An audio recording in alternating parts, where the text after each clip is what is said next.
we have had a very fiery speeches so far. Taking extreme position in any discussions doesn't find a solution. You have to have a position which will lead to a solution. The Prime Minister often said, this is not the era of wars. If you are taken to war-looking things, thinking that is an extreme position will happen, it will not happen in the dynamics of the world today. The world order, the big brother, not so big brother, exist. Expressing by intellectuals of this forum today that we should find a solution to the atrocities being caused on the Hindus in Bangladesh. A soft solution or a hard solution or a mid-path. You have to now find a solution for this particular one. This particular solution has failed us historically. It's not that it has found a solution, but at the same time, we have arrested it. You cannot say it has not been arrested. Otherwise, the extinct would have been so steep and unimaginable misery would have been caused on the Hindus in all these Islamic countries. Let's not forget the word used by the deep state. We have a problem within the country, but our option is democracy. We have no option other than the democracy for us. Anyone thinks India will have only a state run by the faith, that is an extreme position. That extreme position, at least I do not see in the horizon. Somebody has said very correctly, don't forget your past. Don't forget your present. That will forecast like the way coming events cast their shadows before. If these are the shadows coming up, we have to arrest that shadows, see that your umbrella is such, you will not get wet, you will not get sunshine. For that, the solution I recommend is, the reality is, Bangladesh has a revolution today. That is a revolution. Targeting population is a very minuscule portion because their survival has been threatened by America, trying to float by China, and they got into the friction. That is how Sheikh Hasina had to leave. Some of us, including Padmanabhan sir and myself, have seen when Dalai Lama fled from China and India gave asylum because the mechanics of running an administration of a state or a statecraft unknown to the politicians, be it Nehru, be it anyone else, unknown to the politicians, they fought the war on the non-violence. And Satyagraha was the independence movement. So it is etched in their mind so indelibly, they could not get away, and the Dalai Lama was allowed to come inside. They have paid the war. 1962 war was a result of that particular dynamics. Today what we have done, the mirror image of the same thing. We have given asylum to Sheikh Hasina. Sheikh Hasina definitely was a friend of ours.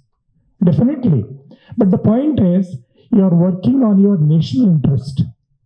You are not working on to manage today.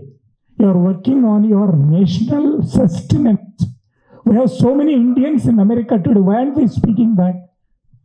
So many Indians in America, so many Indians in all over the country, all over the world. Migration and receiving migration is an extension of human rights and existence. As Bangladesh and Hindus are concerned, it will find its place. Our media must continuously attack, continuously bring it to the forum. Our external affairs must continuously pressurize that country, both economically, politically, and diplomatically. Then only things will find an answer. It's my belief. Hindus will have to be protected. There is no escape from that. But the dynamics of the present democracy cannot be forgotten. Thank you very much. I am General Gopinathan, recently settled in Hyderabad. Having born in a predominantly Muslim area, educated in Christian institutions, serving in army for 38 years, After retirement, again working in Christian institutions for 14 years, I realized one thing. All Christians and Muslims are not bad. And our enemy outside may be a Muslim, but unfortunately our major enemy inside is our own Hindu. I will quote just 3 examples in context of Bangladesh. About 10 days back, I received a post from a predominantly Hindu group after the arrest of Swami Chinmay, saying that he has been disowned by ISKCON for nefarious activities. That is one thing. Second is, I received a post of an interview of a lady, apparently a Hindu lady from Bangladesh, who spoke totally against negating what is happening in Bangladesh as described by Ms. Monica. Third is, yesterday in a party, a highly educated retired army officer asked me, he said, don't you think it is a little bit exaggerated? You know, the press coming out with what is happening. So my point is, lots of, you can say, false narratives are being spread predominantly by Hindus in India. Therefore, as you said it, unless we unite, we can do nothing. We won't be able to do nothing. We have to stand as one and make the world aware of what is happening in Bangladesh. We have to pressurize international community to act against a nation. As India, we cannot use force now. Unfortunately, we are not able to use other means also. So we have to pressurize the international community by making them aware of what is happening in Bangladesh. I think that is going to be the only solution to this. Thank you very much. Protect the human rights of Hindus in Bangladesh. I agree with Chaudhary Garu that the culture, the predominant ideology of Bangladesh is such that it will not stop at even one Hindu living in Bangladesh. Afghanistan has been cleared, Pakistan is almost cleared, and Bangladesh will be cleared. And let's not delude ourselves, we are also living on borrowed time in India. We have speeches right here in this state where 15 minutes are sought to clear out all the Hindus or whatever. So we have those speeches here also.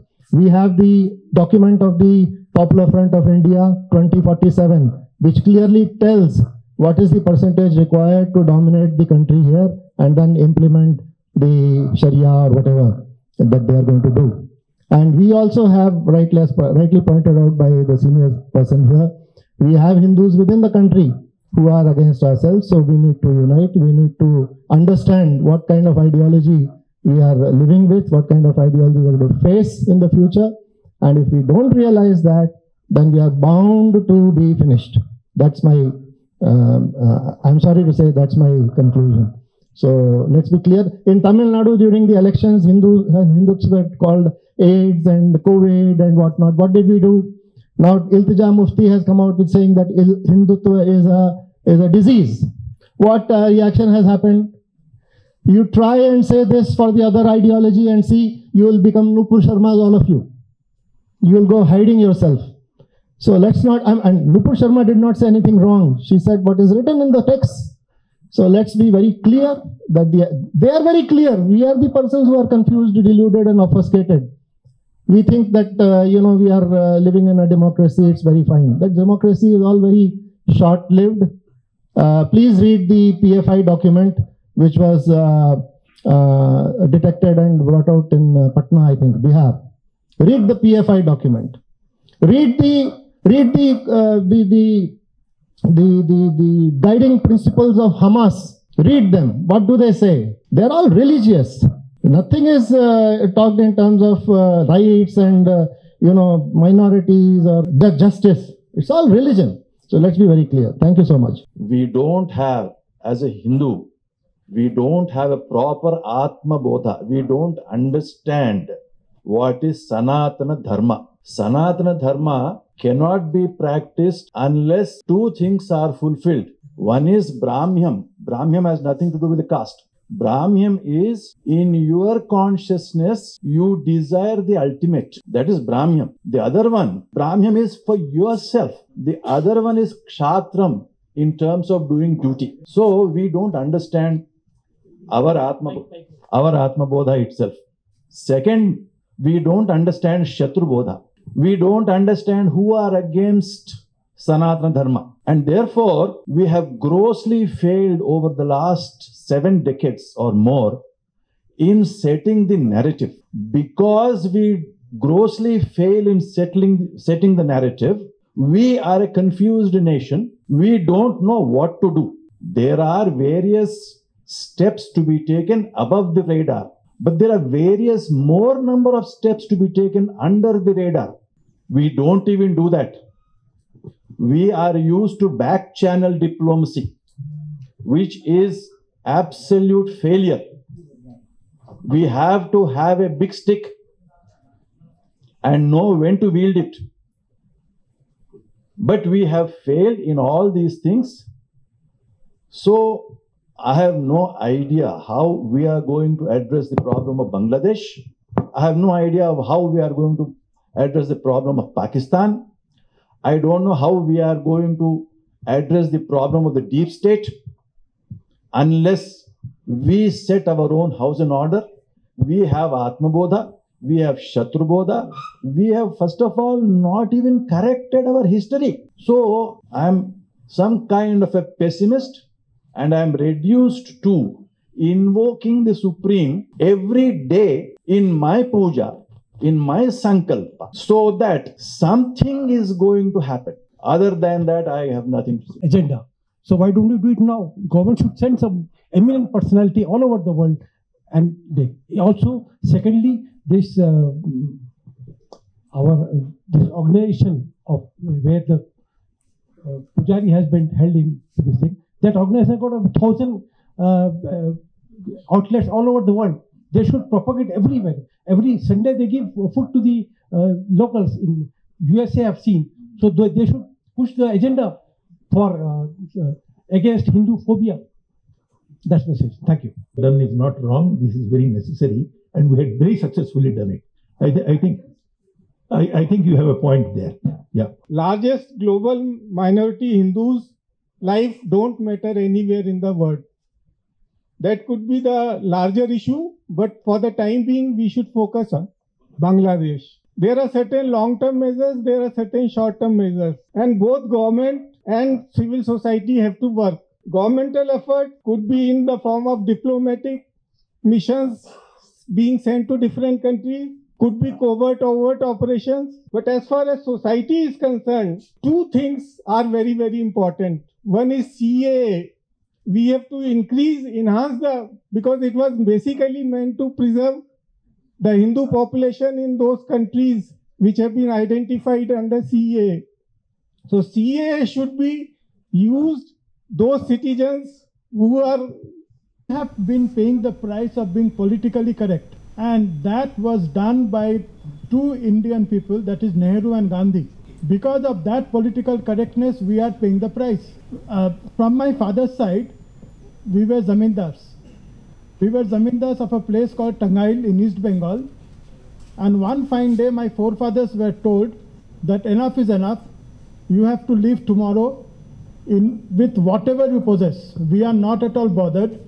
And surprisingly, few of the communists at that time, they told that you are paying the price for your forefathers being unjust towards the Muslims. The same argument held true when my grandparents from my maternal side, who were running 4 educational institutions at a place called Faridpur near Dhaka, they were told overnight that enough is enough, you have to go. Luckily, this happened before 1947, as a result of which there was no loss of life, but we lost everything. And now it is time for us, like what Chaudhary sir has told, enough is enough. They should be now shown the door. There is no need for us to show any compassion, because we have experienced firsthand how good all Muslims can be. No Muslims can be good when it comes to their religion. They are all one and the same. They have to be treated with the same stick as they treat others when it comes to their religion. It is very, very clear that when it comes to the religion, no Muslim is good. They are only good as long as they are rubbed the right way, wherein we eat their biryani, we eat their halim and everything. The moment we tell them that your biryani is made out of stale meat, that is the time they immediately hit back and tell enough is enough, then you better go and search for another outlet. So what is the kind of love that we are trying to show? Unfortunately, that love is at our expense. And that is the reason why I've written the book, because we ourselves have to be educated of what tyranny we have been facing for all these years. Unfortunately, our history books have been absolutely silent on that front. For whatever reasons, maybe it is the intellectualism which actually has reduced us to spineless elements, as was proposed by Mr. Al-Thakare. Education has worked to our disadvantage. A Muslim, he is not bothered whether his next generation is educated or not. What he is concerned is that whether he can raise his arms. And this is my personal experience. They learn the language of power and strength. The moment you allow them to dance on their head, you will be reduced to a ganja. That is my take on this matter. Thank you. I would like to confine only the problem now is going in Bangladesh, the human rights violation in Bangladesh. I would like to only say to Padmanabha Garu, just only, I don't want to take much time, but the way Madam expressed, even advocates were not left in attacking. So the people, especially Hindus, they are helpless in Bangladesh. Day in, day out, we are watching the TVs, other media, where everybody, we are seeing the pictures and all that, but the government, day in, day out, they are denying the same. So let us, okay, one aspect, why don't you at least pass a resolution requesting UN organization, send a committee or commission like that to fact finding, so that the entire world comes to know about what is going on. That's only my session. Thank you. In 2021, somewhere around November, there was a meeting held at Delhi wherein the Prime Minister was the chief guest and all the senior military officials, Supreme Court judges were present. I had an occasion to interact with General Bipin Rawat, because to some extent, even the winding up of companies in our area also, it is slightly related to human rights issue, because employees, people, so many people lose their jobs. So I was also invited. Then I had an interaction with Bipin Rawat and some other senior people. I was wrongly mistaken. The population of Muslims in this country is not 20%, it is 30%. Sachar committee has given a recommendation saying it is 29%. It has gone to the table of the then Prime Minister Manmohan Singh, wherein there was one Muhammad Patel involved there who is calling shots. He changed the entire committee report and saw to it is brought below 20 and it is kept at 19. That means the reason why is, if they are projected beyond 30%, they fear the status of minorities may go. That is the reason, even though they are more and more in numbers, they are trying to keep themselves officially at a very low population. This is one startling fact I came to know. Then subsequently, when it comes to Bangladesh issues, we have been suspecting from the beginning itself. The way in 1935 Government of India Act onwards, after the population, India got freedom and all, how the chicken wick was formed, how badly country was decided.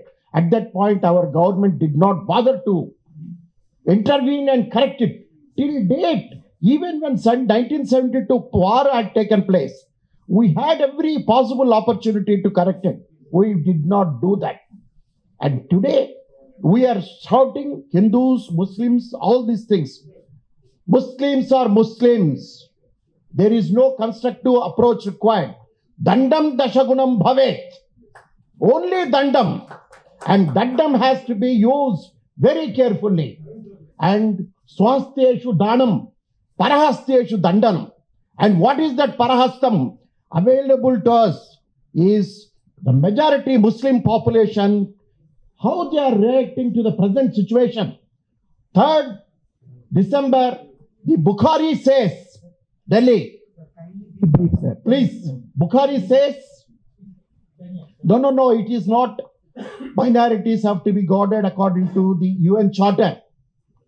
And another statement by OIC says, no, why not Sheikh Hasina has been kept in India? Is that the reason for this conflict?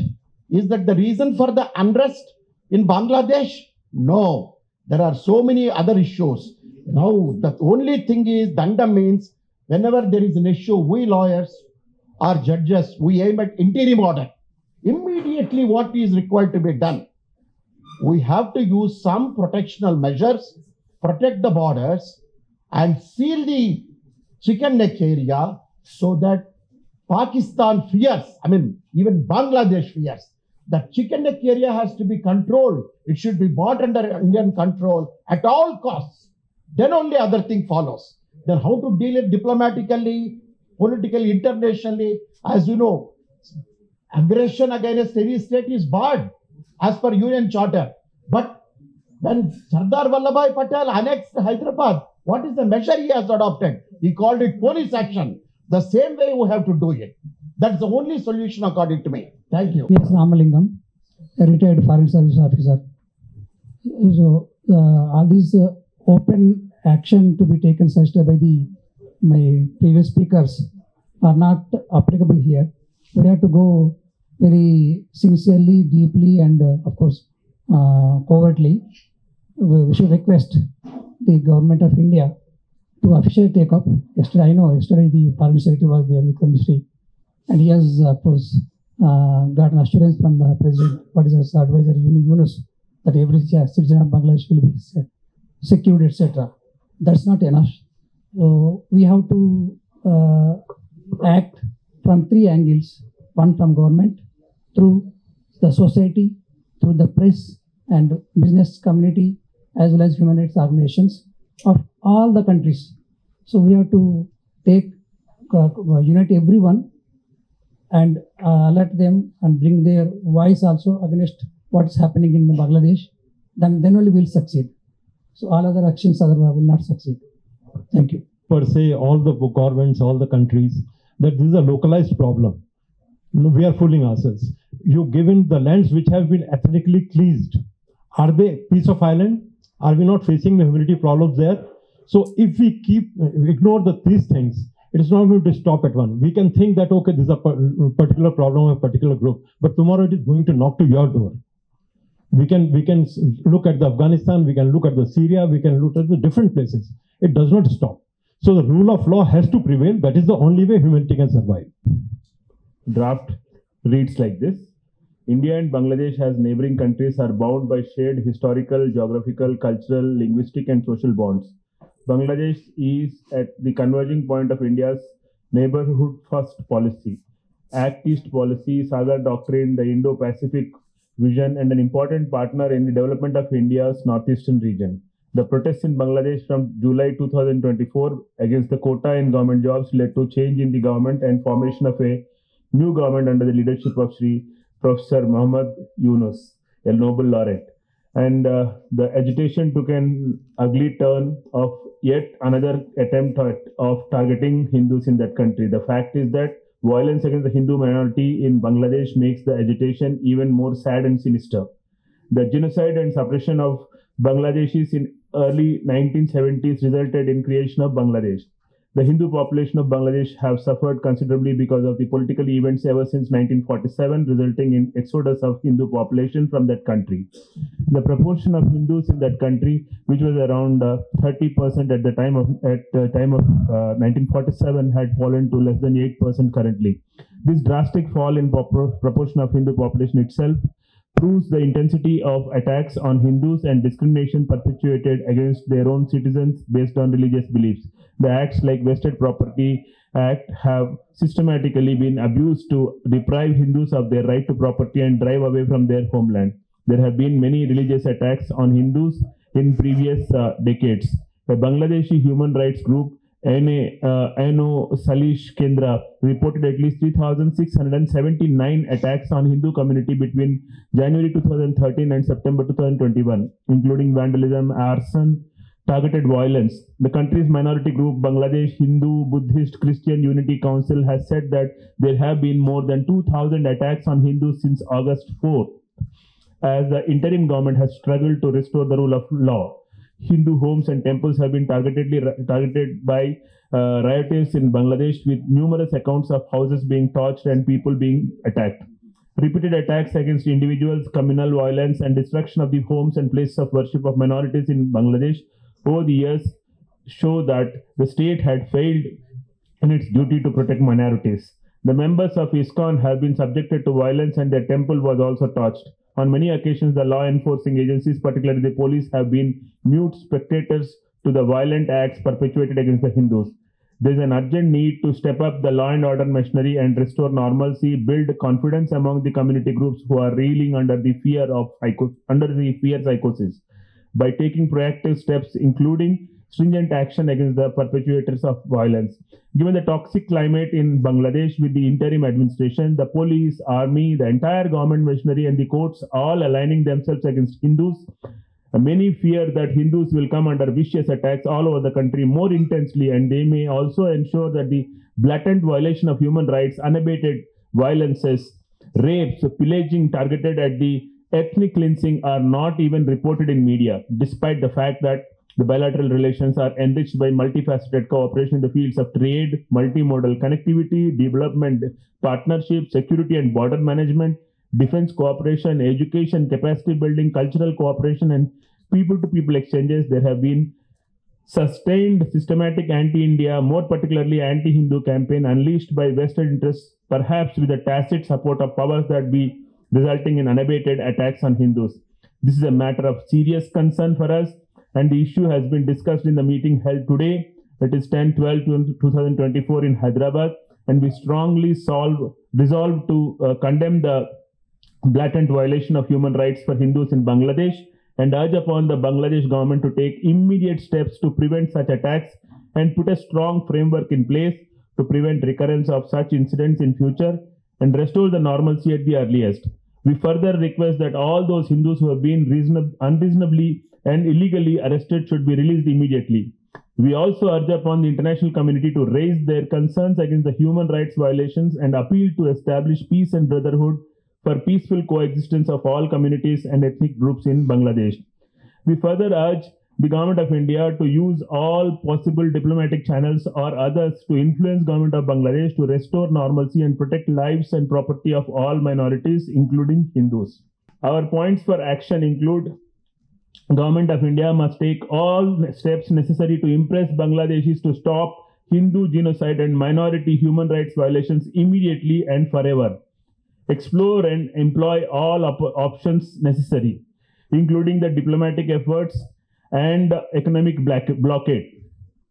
Government of India must raise the issue at all international forums, including UN Human Rights Commission, to force Bangladeshis to stop violence against Hindus and other minorities immediately and forever.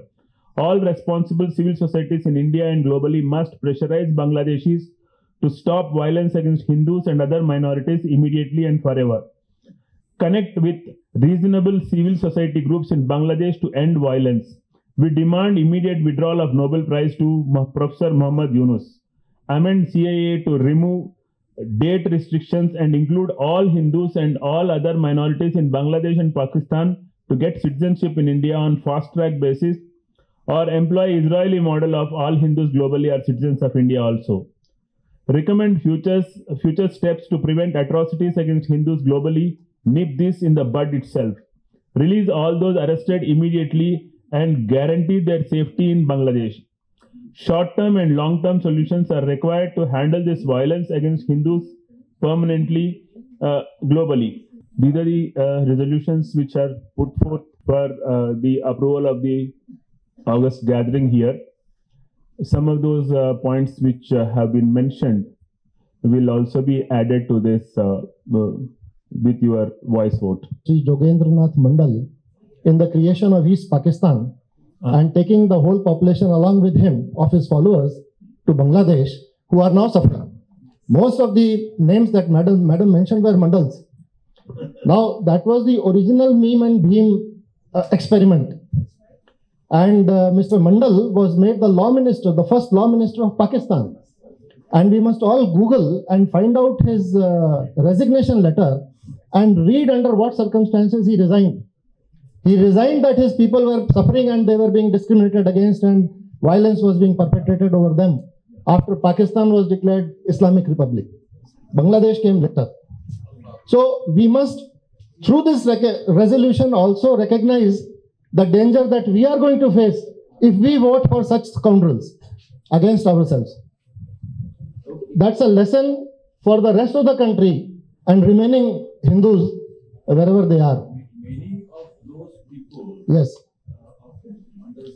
Yes, sir.